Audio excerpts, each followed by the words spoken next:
Video பார்க்குற எல்லாருக்கும் வணக்கம் நண்பா. வார்கிரேம் பிஎஸ்ஆர் எல்லாருக்குமே ஒரு சேடான செய்தி கிடச்சிருக்குது. அண்ட் ராண்டி ஆர்டன் வந்து இப்போ நடக்க போகிற பேக்லாஸில் சாம்பியனாக வாய்ப்பு இருக்கா. அண்ட் ரோமன் ரெயின்ஸை பற்றி சியாங்கப்பாங்க பற்றின ஒரு சில அப்டேட்டை பற்றி இன்றைக்கி வீடியோ பார்க்கலாம். மறக்காமல் சேனலுக்கு ஃபஸ்ட் டைம் வந்துருக்கோங்க, சப்ஸ்கிரைப் பண்ணிக்கோங்க, பெல் ஐக்கானை கிளிக் பண்ணி வச்சுக்கோங்க. தினமும் ஒரு ரசலிங் செய்களை தமிழ் மொழியில் தெரிஞ்சுக்கோங்க. இந்த வருடம் ரசல் மீடியாவில் பார்த்தீங்கன்னா டபிள்யூபிள்யூ வந்து ஜேட்காருக்கும் நியோமிக்கும் ஒரு சிங்கிள்ஸ் மேட்சை நடத்தியிருப்பாங்க. கிட்டத்தட்ட 15 வருஷத்துக்கு அப்புறம் டபிள்யூபிள்யூரோட ரசல் மீடியாவில் நடக்கிற ஃபஸ்ட்டு சிங்கிள்கான உமன்ஸ் மேட்ச் அப்படின்னு சொல்லிட்டு தான் இதை பில்டப் பண்ணாங்க. அது உண்மையான விஷயந்தான். இப்போது இந்த மேட்ச்சில் இன்னொரு சாதனையை நியோமி பண்ணியிருக்காங்க. இப்போ கரண்ட்லி இருக்கிற சூப்பர் ஸ்டார்ஸில் பார்த்தீங்கன்னா, இப்போ கரண்ட்லி நான் சொல்கிறேன், ஒட்டுமொத்த டபிள்யூபிள்யூ சூப்பர் ஸ்டார்ஸ்னு சொல்லலை, கரண்ட்லி இருக்கிற டபிள்யூபிள்யூ சூப்பர் ஸ்டார்ஸில் அதிக முறை பார்த்தீங்கன்னா டபிள்யூபிள்யூவில் வந்து இப்போ மெயின் மேட்ச் விளையாடினவங்க அப்படிங்கிறது ரொம்ப கம்மியானவங்க. அதில் இப்போது நியோமி வந்து இடம் பிடிச்சிருக்கிறாங்க. நியோமி கிட்டத்தட்ட பார்த்தீங்கன்னா எத்தனை 3, 6, 9, 12, 15 வருஷம் ரசல் மீடியாவில் பார்த்தீங்கன்னா சண்டை போட்டிருக்கிறாங்க. அதாவது ஒரு வருஷம் ரசல் மீடியாவில் சண்டை போடுறதுக்கே சோலோ சிகாவாக நாக்கு பிடிக்கிட்டு இருக்காரு. ஆனால் அதே குடும்பத்தில் இருக்கிற நியோமி பார்த்தீங்கன்னா 15 வருஷமாக ரசலிங் கெரியரில் ரசல் மீடியாவில் மேட்ச் விளையாடிருக்காங்க அப்படிங்கிறது ஒரு பாராட்டத்தகுந்த விஷயம் தானே. இதில் மேக்ஸிமம் ஆஃப் த ரசல் மீடியாவில் நியோமி வின் பண்ணியிருக்கிறாங்க. டைட்டில் கூட 2 தடவை வின் பண்ணியிருக்கிறாங்க அப்படிங்கிறது ஒரு குறிப்பிடத்தகுந்த விஷயம். சர்வைவர் சீரீஸ் அப்படிங்கிற பேர் தெரியும். ஆனால் மேக்ஸிமம் இப்போ இருக்கிற 2K கிட்ஸ் எல்லாருமே பார்த்தீங்கன்னா வார் கேம் அப்படி தான் சொல்லுவாங்க. ஏன்னா சர்வைவர் சீரீஸ் காட்டிலும் வார் கேம் வந்து ஃபேமஸ் ஆனது. அதுவும் குறிப்பாக பிளட் லைன் மேட்சை வச்சு டபிள்யூபிள்யூ வந்து பெருசாக வார் கேம் தான் பெருசு அப்படிங்கிற மாதிரி காட்டிட்டாங்க. பட் ஆனால் ஓஜி பிரியர்கள் எல்லாருக்குமே தெரியும், சர்வைவர் சீரீஸ் அப்படிங்கனாலே ட்ரெடிஷ்னல் 5on5 எலிமினேஷன் மேட்ச் தான் பார்த்தீங்கன்னா, அதாவது ஒவ்வொருத்தரையும் எலிமினேட் பண்ணணும். அதுதான் பார்த்தீங்கன்னா சர்வைவர் சீரீஸோடைய ஒரு ஆஸ்துமான மேட்ச். இது ஓஜி பிரியர்கள் எல்லாருக்குமே தெரியும். இந்த வருஷம் டபிள்யூபிள்யூ பார்த்தீங்கன்னா சர்வைவர் சீரீஸை வந்து no advertise for the war game, only பார்த்தீங்கன்னா சர்வைவர் சீரீஸ் அப்படின்னு தான் பிளான் பண்ணியிருக்கிறாங்க. அதுக்கான ரீசன் காரணம் என்ன சொல்லியிருக்கிறாங்கன்னா, சர்வைவர் சீரீஸ் டைமில் மேபி வார் கேமுக்கான ஸ்டோரி அமையலை. இப்போ இதுக்கு முன்னாடி judgement OG bloodline versus bloodline சொல்லிட்டு ஸ்டோரி நல்லா அமைஞ்சுது. அதுக்கு வார் கேம் நடந்தது. இந்த வருடம் வார் கேமுக்கான எந்த விதமான ஸ்டோரியும் டபிள்யூபிள்யூ வந்து டெவலப் பண்ணவில்லை என்றால் இதை அப்படியே டபிள்யூபிள்யூ வந்து ட்ராப் பண்ணிடுவாங்க. பழைய ட்ரெடிஷ்னல் சர்வைவர் சீரீஸாக நடக்கும். ஸோ அது டீம் விசஸ் டீம், ரா விசஸ் ரா, ஸ்மாட்டோன் விசஸ் ஸ்மாட்டோன் அப்படிங்கிற மாதிரி நடத்திடலாம். டீம் விசஸ் டீம் அப்படிங்கிறது நடத்த தேவையில்லை. அதுக்கு ஏற்ற மாதிரி ஏதுவான ஸ்டோரிலின்னு அமைஞ்சிட்டா ட்ரெடிஷ்னல் சர்வைவர் சீரீஸ் நடக்கும் அப்படிங்கிற மாதிரி சொல்லியிருக்கிறாங்க. அதாவது சர்வைவர் சீரீஸ் வார் கேம் அது நடக்கும் அப்படிங்கிற மாதிரி சொல்லியிருக்கிறாங்க. மேக்ஸிமம் ஆஃப் த பழைய ஃபேன்ஸ் எல்லாருக்குமே அந்த சர்வைவர் சீரீஸ் வார் கேமை காட்டிலும் அந்த சர்வைவர் சீரீஸ் எலிமினேஷன் மேட்ச் தான் பிடிக்கும். 2 பிராண்டை சேர்ந்த ரஸ்லர்ஸ் மாறி மாறி அடிச்சுக்கிதே தனி ரகம் தாங்க. இதில் சேர்ந்துக்கிட்டு ஒன்றா டாக் டீமாக விளையாடுவாங்க. மேபி இந்த வருஷம் அப்படி நடக்கணும்னா இப்போதைக்கு எனக்கு தெரிஞ்ச வரைக்கும் ஸ்டோரி லைன் வந்து இப்போ நான் காட்டுறேன்ல இதுக்கு ஏதுவாக இருக்குது. இப்படி நடந்தால் நல்லா இருக்கும்னு நினைக்கிறேன். ஜான்சனாவோட ஃபைனல் இயர் அப்படிங்கிறதுனால ஜான்சனா இது வரைக்கும் வார் கேமில் சண்டை போட்டதே இல்லை. ஜான்சனா ஒரு பக்கமும் ரோமன் ரெயின்ஸ் ஒரு பக்கமும் இருந்தால் நல்லாயிருக்கும். ஸோ அதில் சிஎம் பாங், கோடி ரோட்ஸ், சாமி ஜெயின், ரோமன் ரெயின்ஸ் இவங்கெல்லாம் பார்த்தீங்கன்னா ஒரு டீமாகவும், சித்ரோலன்ஸ், ட்ரூ மேக்கிண்டர், ப்ரான் பிரேக்கர், ஜான்சனா இவங்கெல்லாம் ஒரு டீமாகவும் இருந்தால் நல்லாயிருக்கும் அப்படிங்கிற மாதிரி. அதாவது இந்த ட்ரெடிஷ்னல் சர்வீஸ் சீரிஸில் இருந்தால் நல்லாயிருக்கும் அப்படிங்கிற மாதிரி காட்டியிருக்கிறேன். உங்களுக்கு என்ன தோணுது அப்படிங்கிறத மறக்காமல் கமெண்ட் பாக்ஸில் கமெண்ட் பண்ணிக்கோங்க. WWE பார்த்தீங்கன்னா இப்போதைக்கு ஜான்சனாக்கும் ராண்டி ஆர்டனுக்கும் பேக்லாஷில் மேட்ச் கன்ஃபார்ம் பண்ணிக்கிறாங்க. இந்த மேட்சை பொறுத்த வரைக்கும் பெரிய எதிர்பார்ப்பு இருக்குது. இப்போது இந்த மேட்ச்சில் பார்த்தீங்கன்னா முழுக்க ராண்டி ஆர்டன் தான் டாமினேட்டாக இருக்கார். வளைச்சி பார்த்தீங்கன்னா RKO போட்டுருக்காரு.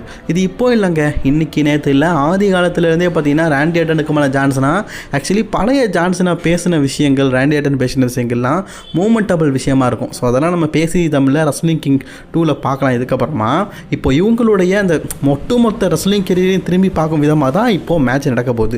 இதில் மெனி ஃபேன்ஸ் என்ன நினைக்கிறாங்கன்னா, ராண்டி ஆர்டன் வெற்றி பெற்று அவர் 15 டைம் சாம்பியன் ஆயிடுவார்.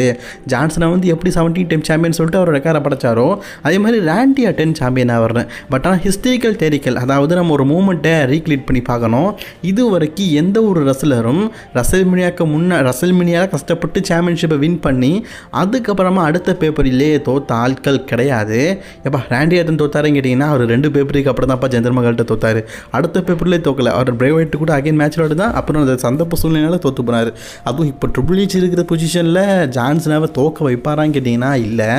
ஜான்சனாக்கு ராண்டி ஆர்டன் ஆப்பனண்ட்டுக்கு அப்புறமா பார்த்தீங்கன்னா சிஎம் பாங் இருக்கிறாரு, ப்ரான் பிரேக்கர் இருக்கிறாரு, மணி இந்த பேங்கை வின் பண்ண போகிறவங்க இருக்கிறாங்கன்னு சொல்லிட்டு அடுத்தடுத்த ஆப்பனண்ட்டை பார்த்தீங்கன்னா ரெடியாக வச்சுருக்கிறாரு. ஸோ அதனால் எனக்கு தெரிஞ்சு பார்த்தீங்கன்னா இப்போதைக்கு வந்து ஜான்சனை வந்து தோக்கிறதுக்கு வாய்ப்பு இல்லை. அதே மாதிரி ராண்டி ஆர்டன்ஸ் 15 டைம் சாம்பியனுக்கான சான்ஸ் வந்து கொஞ்சம் தள்ளி போக வாய்ப்பு இருக்குது. மேபி WWE பார்த்திங்கன்னா அகெயின் வந்து கோடி ரோட்ஸ் சாம்பியனாக இருக்கிற நேரத்தில் கோடி ரோட்ஸுக்கும் ராண்டி ஆர்டனுக்கும் மேட்ச் நடத்தி அதில் ஒரு 17 டைம் சாம்பியன் ஆகிற மாதிரி காட்டினா நல்லாயிருக்குன்னு தோணுதுங்க. NXTயை சேர்ந்த சோலோ ரஷா அப்படிங்கிற மல்யுத்த வீரரை பற்றி உங்களுக்கு தெரியும்னு நினைக்கிறேன். அவங்க இப்போ சமீபத்தில் பார்த்தீங்கன்னா NXTயில் நார்த் அமெரிக்கன் சாம்பியன்ஷிப்பை வின் பண்ணியிருந்தாங்க. அண்ட் அதை ஃபஸ்ட் டைமாக பார்த்தீங்கன்னா NXT சேர்ந்த ஒரு ரெஸ்லர் வந்து ஸ்பீட் சாம்பியன்ஷிப்பை வின் பண்ணியிருந்தாங்க. இப்போ தான் சமீபத்தில் கேண்டிலிஸ் பார்த்தீங்கன்னா அவங்களுடைய மெயின் ராஸ்டரில் இருக்கிற ஸ்பீட் சாம்பியன்ஷிப்பை தோற்றுருப்பாங்க. இப்போ சோலோ ரஷா பார்த்தீங்கன்னா டபுள் சாம்பியனாக இருக்கிறாங்க. ஸோ மெயின் ராஸ்டரில் சில பேர் பார்த்தீங்கன்னா டபுள் சாம்பியன்ஷிப்பை அதிக நாள் வச்சது கிடையாது. பட் ஆனால் சோலோ ரஷா இப்போ 2 டைட்டில் வச்சுருக்கிறாங்க. ஒரு பக்கம் ஸ்பீட் சாம்பியன்ஷிப், இன்னொரு பக்கம் நார்த் அமெரிக்கன் சாம்பியன்ஷிப். இது ஒரு பெரிய விஷயம் தானே. ஏன்னா மெயின் ராஸ்டருக்கே வரல, மெயின் ராஸ்டரில் இருக்கிற ஒரு ஸ்பீட் சாம்பியன்ஷிப்பை வின் பண்ணியிருக்கிறாங்க அப்படிங்கிறது ஒரு பெரிய விஷயந்தான். அப்படி அந்த வகையில் சொல்கிறேன். ஸோ அதுக்கப்புறமா நம்ம எதை பற்றி பார்க்க போகிறோம்னா ரோமன் ரெயின்ஸுக்கும் செத் ரோலன்ஸுக்கும் CM பங்குக்குமான ரெஸ்ல்மேனியா மேட்சை பற்றி தெரியும். இந்த மேட்சுக்கு ரெஸ்லிங் அப்சர்வர் டே மில்சர் வந்து ரேட்டிங் கொடுத்துருந்தாரு. ரெஸ்ல்மேனியா ரேட்டிங்கை பற்றி நீங்கள் ஆல்ரெடி கேள்விப்பட்டிருப்பீங்க. இப்போ நான் அதை பற்றி சொல்ல வேண்டாம். பட் இருந்தாலும் இந்த ரெஸ்ல்மேனியா மேட்சை பொறுத்த வரைக்கும் ரோமன் ரெயின்ஸோட மேட்ச்சை வந்து WWE பார்த்தீங்கன்னா ரொம்ப ப்ரொமோட் பண்ணாங்க. மேட்சும் நல்லா இருந்தது. இதுக்கு 5 ஸ்டார் ரேட்டிங் கொடுப்பாருன்னு பார்த்தா டே மில்சரை பொறுத்த வரைக்கும் காசு வாங்கிட்டு ஓட்டு போடுவார். ஸோ அவர் பார்த்தீங்கன்னா ரேட்டிங் அப்படிங்கிற அடிப்படையில் இதுக்கு 4.5 தான். அந்த அளவுக்குலாம் 5 ஸ்டார் அப்படிங்கிறது எப்படி சொல்ல, எந்த குறையும் இல்லை, நல்லா சண்டை போட்டாங்க அப்படிங்கிறதுக்கு தான் 5 ஸ்டார் கொடுப்பாங்க. ஆனால் இதுக்கு வந்து 5 ஸ்டார் கொடுக்கல. இதுதான் ஃபேன்ஸ் மத்தியில் ஷாக்கிங்காக இருக்குது. பட் ஆனால் Bianca Belair versus Rhea Ripley versus Iyo ஸ்கைக்கான ட்ரிபிள் த்ரெட் உமன்ஸுக்கான மேட்ச் இருக்குல்ல, அதுக்கு 5 ஸ்டார் கொடுத்துருக்காரு. ஆக்சுவலி இந்த மேட்ச்சில் ஒரு குறையாக பார்க்குறது இது ஒரு நான் டைட்டில் மேட்சாக. அப்படி பார்த்தா AEWவில் பார்த்தீங்கன்னா எக்கச்சக்க மேட்சுக்கு ஒரு 5 ஸ்டார் கொடுத்துருக்காரு. லாஜிக்கே இல்லாமல் இந்த மேட்ச்சுக்கு ஏன் கொடுக்கல அப்படின்னு தான் தெரில. அதாங்க டப்பு கொடுத்தா ஓட்டு போடுவார், இல்லாட்டா கம்மியாக போடுவார், அவ்வளோதான். அதாவது உமன்ஸ் மேட்சை கம்பேர் பண்ணும்போது ரோமன் ரெயின்ஸ் மேட்ச் கம்மி அப்படிங்கிற மாதிரி சொல்லியிருக்காரு. இவரை நம்ம என்ன செய்யலாம், ஒன்றும் செய்ய முடியாது. ஸோ போன வாரம் பார்த்தீங்கன்னா ப்ரான் பிரேக்கர், செத் ராலன்ஸ், ரோமன் ரெயின்ஸ் இவங்கெல்லாம் ஒன்று சேர்ந்துருப்பாங்க. இந்த வாரம் நடக்க போகிற மண்டே நைட் ராக்கு ரோமன் ரெயின்ஸோட பேரை அஃபிஷியலி அனௌன்ஸ்மெண்ட் பண்ணலை. ரோமன் ரெயின்ஸ் இந்த வாரம் நடக்க போகிற மண்டே நைட் ராக்கு வரதுக்கான சான்ஸ் இல்லை. இப்போது அஃபிஷியலி பார்த்தீங்கன்னா ராவோடைய மேட்ச் கார்டை ரிலீஸ் பண்ணியிருக்காங்க. அதன்படி பார்த்தீங்கன்னா பால் ஹேமனுடைய காயான ப்ரான் பிரேக்கர் அண்ட் செத் ராலன்ஸ் இந்த வாரம் நடக்க போகிற ராக்கு பார்த்தீங்கன்னா அழிவாக போகிறாங்க அப்படிங்கிற அஃபிஷியல் அனௌன்ஸ்மெண்ட் கிடச்சிருக்குது. இதை தவிர்த்து உமன்ஸில் ஒரு மிகப்பெரிய மேட்ச் நடக்க போகுது. NXTலேருந்து மெயின் ராஸ்டருக்கு டெபியூட் ஆகிக்கிற ரெக்ஸன் ஃபேனிக்ஸ் பார்த்தீங்கன்னா இன்றைக்கி வந்து ரியா ரிப்ளேக்கு அகேன்ஸ்டாக ஒரு சிங்கிள்ஸ் மேட்ச் போடுவாங்க.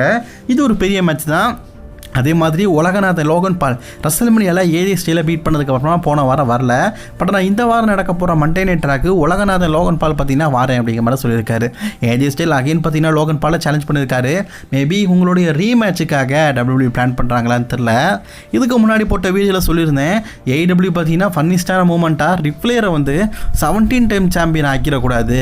ஏன்னா அவங்க வந்து ஏதோ ஒரு அவங்க பார்ட்னர்ஷிப்பில் நிறைய ரெஸ்லிங் கம்பெனி இருக்குது. அவங்க AEWவில் தான் அவர் வந்து ஹெவிவெயிட் சாம்பியன் ஆக்கணும் இல்லை, அப்படி ஆக்கினா கூட பிரச்சனை ஒரு ஆச்சரியம் இல்லை. அவரை 17 டைம் ஆக்கி 18 டைம் சாம்பியன் ஆக்கி, ஏன் அதை விட அதிகமாக சாம்பியன் ஆக்கி ஜான்சனாவுடைய ரெக்கார்டை, அதாவது ஜான்சனாவை கம்பேர் பண்ணும்போது இவர் பெருசு தான், எங்கே சூப்பர் ஸ்டார் வந்து அதிகமான சாம்பியன் ஆக்கியிருக்கிறாங்க அப்படிங்கிறதுக்காக பண்ண போகிறாரு அப்படிங்கிற மாதிரி சில செய்திகளாக இருந்துன்னு சொல்லியிருந்தோம்.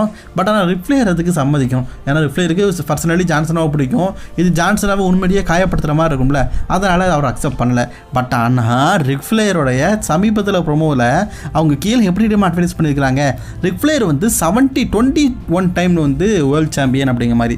அதாவது இதுக்கு முன்னாடி ஒரு சின்ன சின்ன ரெஸ்லிங் கம்பெனியில் ஒரு சாம்பியன் இருக்கார், அதெல்லாம் சேர்த்து அவர் 21 தடவை வேர்ல்டு சாம்பியன் ரிப்ளேயர் அப்படின்னு சொல்லிட்டு மென்ஷன் பண்ணியிருக்கிறாங்க. அதாவது ஜான்சனாவை விட ரிப்ளேயர் வந்து பெரிய ஆள் தான் அப்படிங்கிற மாதிரி காட்டியிருக்கிறாங்க. பட் ஆனால் சண்டைலாம் இவங்களுக்குள்ள தாங்க, நம்ம WWEக்கும் AEWக்கும் தான், ரிப்ளேயருக்கும் ஜான்சனாக்குமா இல்லை. இண்டி ஹால்வலை பற்றி அவங்களுக்கு தெரியும். சமீபத்தில் WWEலேருந்து ரிலீஸ் செய்யப்பட்ட ரெஸ்லர். அவங்க இப்போ அஃபிஷியலி பார்த்தீங்கன்னா TNA ரெஸ்லிங் கம்பெனியில் கான்ட்ராக்ட் சைனிங் பண்ணியிருக்காங்க. TNA WWE கூட தான் பார்ட்னர்ஷிப் இருக்குது. பட் இருந்தாலும் அஃபிஷியலி பார்த்தீங்கன்னா இவங்க வந்து TNAல கான்ட்ராக்ட் சைனிங் பண்ணியிருக்காங்க. இது அவங்களே சொல்லியிருக்கிறாங்க.